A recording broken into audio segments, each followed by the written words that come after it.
Hello Summoners and welcome to another episode of ProGuides Best Champions to Main, now on patch 10.17. These champions are all about high performance with low ban rates that are unlikely to get nerfed in the immediate future, the most reliable picks in the game that are the most worthy of investing time in. Before that though, today's question of the day is, what champion do you think is overplayed but actually pretty weak? We cover what champions are the best, but let us know what champions you think aren't too hot in the comments below. And one last thing, be sure to visit us at ProGuides.com. We have the best rosters of coaches, top tier live classes from instructors like Mike Young and Saskio, and courses covering a variety of roles and champions from your favorite pro players like Doublelift. We want to help you improve where you're lacking and polish up where you're already strong, so you could reach your season goals. Now, without further ado, let's get into the video. Starting off in the top lane, our first champion is Sion.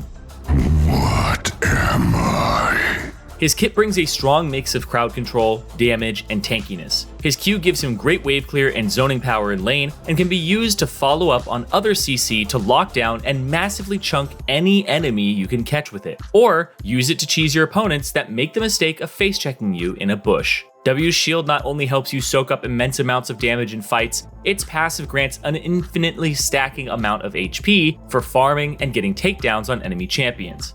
And his E gives you yet more crowd control with its slow, and one of its main uses is to hit a minion into the other laner to slow them and shred their armor, setting you up to land a devastating combo with a follow-up Q. Early game ultimates can be used to get back to lane quicker or to make a quick roam, using it to lane gank bottom. Once you get to team fights, you want to aim to knock up as many opponents as you can with it, before following up with your Q, locking down your targets, and setting up your team to finish them off.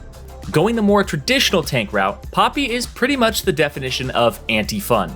I could really go for a nap. Her passive's ranged attack lets her whittle down opponents with its empowered damage, especially when you use it with Grasp of the Undying available. Q helps you shove the wave in pretty quickly, and if your opponent ever tries to trade, it serves as a hefty trading tool, doing damage not once, but twice if the other laner sticks around to continue fighting. E can be used when you want to go in for an aggressive trade. The usual combo that you want to aim for to bully the other laner is to charge them into a wall for a stun, Q, auto, and walk away before they can even trade back. And your W gives you an extra layer of lockdown, thanks to its ability to stop any dashing champion in their tracks. This ability is incredibly strong against all the high mobility bruisers that are played top lane, but its usefulness doesn't stop there. It can also be used to peel for your carries in team fights, preventing champions like Zac and Lee Sin from even reaching your backline. And if that's not enough, Ultimate can send half of the enemy team flying towards their base to save your carries, or to just clear out the Baron pit for your jungler to pick up an easy steal. If tanks just aren't your thing, consider picking up Tryndamere. Into battle! He's the classic split-pushing king, and thanks to the absurd amount of damage that he gets from having Critical Strike built into his passive, you can cheese kills on your opponents with a few lucky crits and ignite. If they weren't feeling the hurt enough from your crushing blows, the opponent will tilt as they will see you full heal with your Q from just farming minions, causing the HP advantage to grow more and more in your favor. And if there are any champions that can even try to stand toe-to-toe with you, W's attack damage reduction snuffs out their attempts at fighting back, or serves as a slow to cowardly foes that try to retreat. E's spin is great for chasing down opponents, or for spinning out of danger, even allowing you to go over walls. This is what makes your split pushing so powerful. Not many champions can match you in a side lane, so with 40% CDR and high crit chance, your spin has pretty much no cooldown as long as you auto a few times in between the casts. And in the event that the enemy team actually piles enough people on to kill you, Ultimate can buy enough time to bring one or two of them down with you, or even let you escape.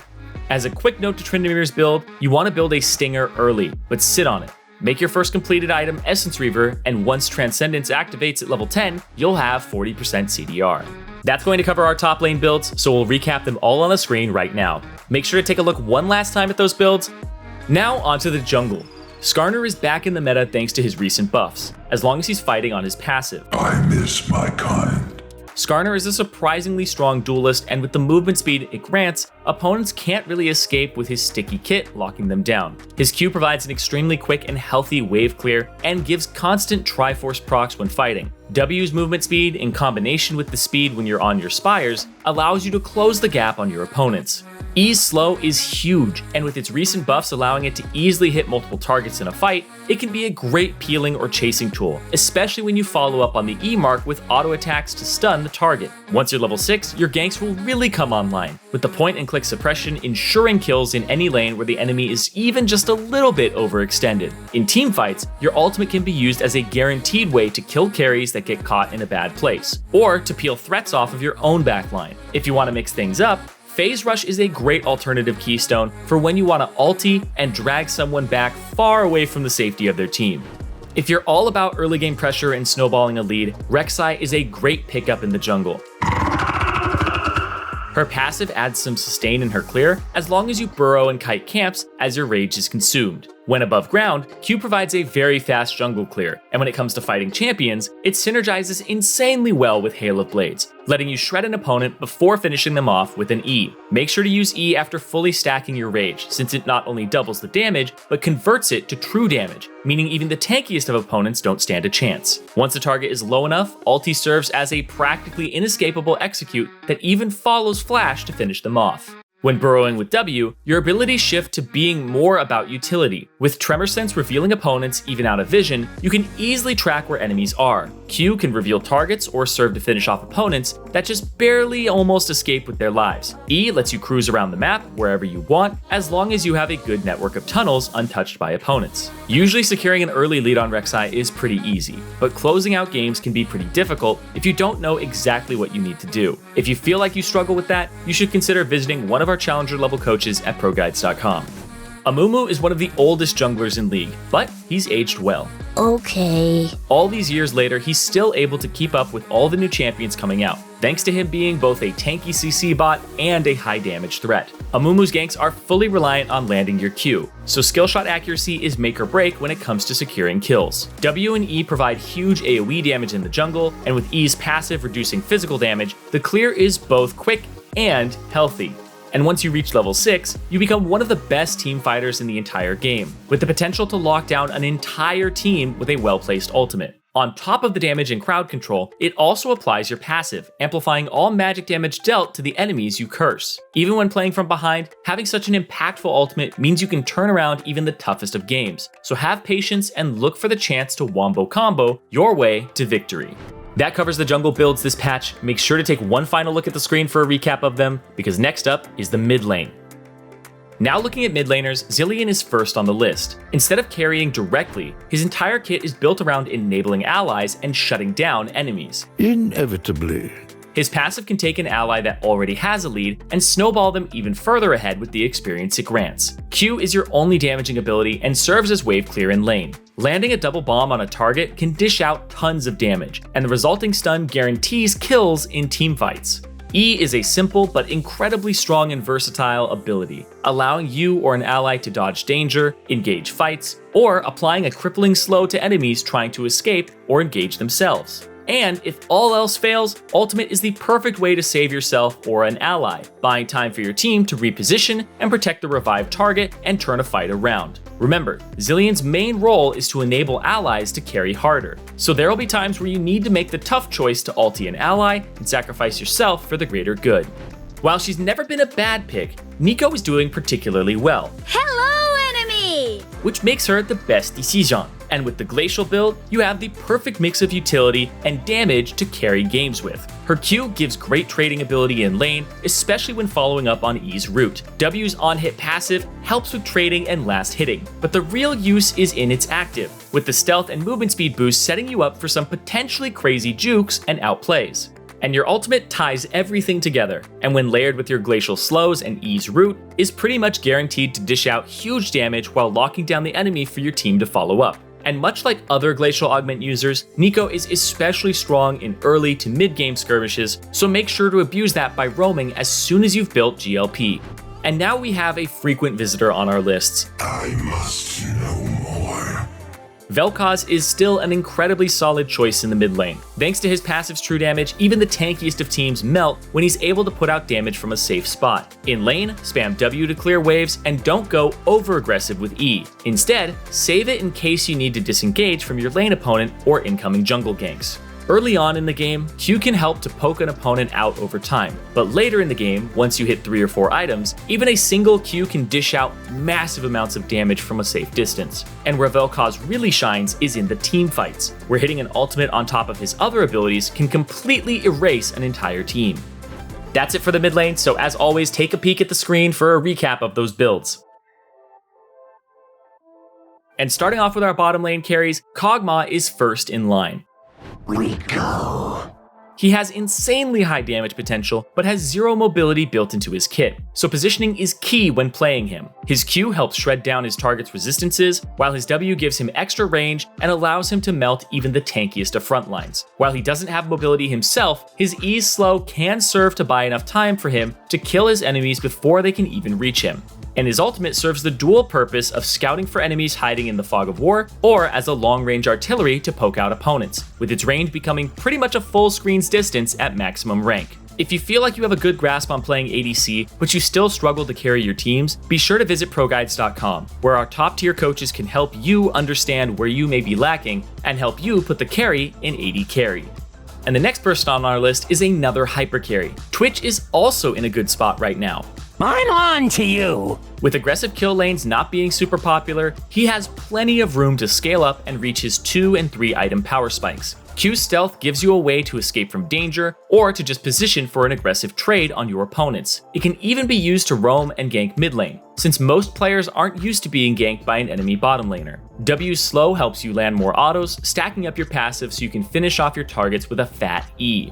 Once you scale up and reach a few items, you have tremendous damage potential, but you're still immobile, so make sure to use your stealth to find a good angle before opening up with ultimate and killing the enemy team before they can even reach you. And don't be afraid to re-stealth and avoid danger until you can find another way into the fight. Patience and positioning is everything when playing Twitch.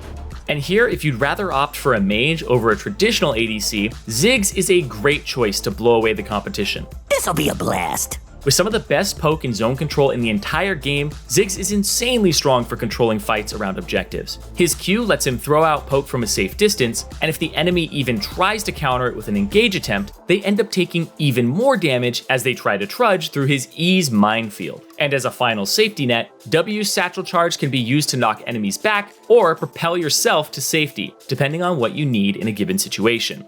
Even though his kit is designed around zone control and sieging, Ziggs is no slouch in straight-up teamfights. His ultimate's AoE can force the opponents to scatter, with anyone still in the zone being blasted for huge amounts of damage. Outside of fights, his incredibly fast wave clear and passive also means that if he's left unattended in a lane, he can push and take towers faster than almost any other champion. And at late game with Lichbane, he does it in seconds. Alright, that covers our bottom lane builds. It's nice and simple.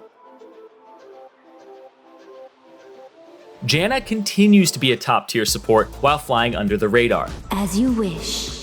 Her ability to peel and protect her allies make her a super solid choice for players that prefer enchanters. And with her Q's Tornado, she even has a decent level of potential skill expression, with skilled Janna players being able to cancel out engages from champions like Zac and Lee Sin in a breeze.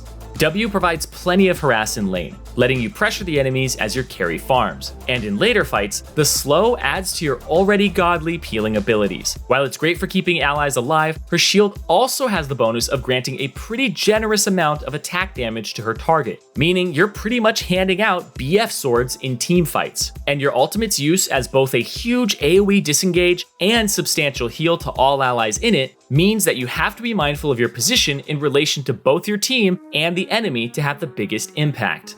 Sometimes you just want to carry as support, and that's okay. In that case, Zyra is as good as it gets. Come closer. Being in essence a control mage with some pretty good burst potential. Her seeds give crazy zone control, letting you choose when you want to call up your plant minions. Using Q on your seeds to summon Thorn Spitters lets you chip down your opponents, but when it's time to go in more aggressively or escape from incoming ganks, using your E's root and summoning slowing Vine Lashers is the play. When a fight is more committed, a well-placed ultimate can seal the deal on a win, or even turn around some bad situations into a winnable one. Keep in mind, your ultimate also empowers your plants, so using it after you've summoned a few greatly increases your team fighting ability. Remember to play around your passive and your W cooldown. Without your plants, you're barely more than a super minion. And to round out our list, we have a tanky engage support in Galio. Time to make an impact. Where most of the engage type supports have been falling off in the last few months, Galio is doing anything but that. Despite being melee, his Q provides a bit of poke from range, allowing him to retaliate when ranged opponents try to poke him out. The 1-2 combo of his E and W allow him to lock down opponents when going for an all-in, pretty much guaranteeing kills if you can land it when getting ganks from your jungler. In teamfights, the potential to land a multi-target taunt can have a huge impact on the outcome of a fight. But the biggest thing you have to offer is your ultimate. The massive AoE knockup forces opponents to scatter, or risk getting CC chained to death. This makes it especially good at countering dive comps, and the magic shield it grants to all allies hard counters champions like Vlad and Karthus. Alright, that wraps up our final set of builds. So make sure to check out the screen one last time. And that's it for our top 3 champions to main in each role on 10.17. I hope you enjoyed the video, and thanks so much for watching. Remember to let us know what champion you think is overplayed but actually weak in the comments below. And be sure to join our community Discord. I can't wait to see you all back for the next video. Until then, good luck on the Rift, stay safe, and wash your hands.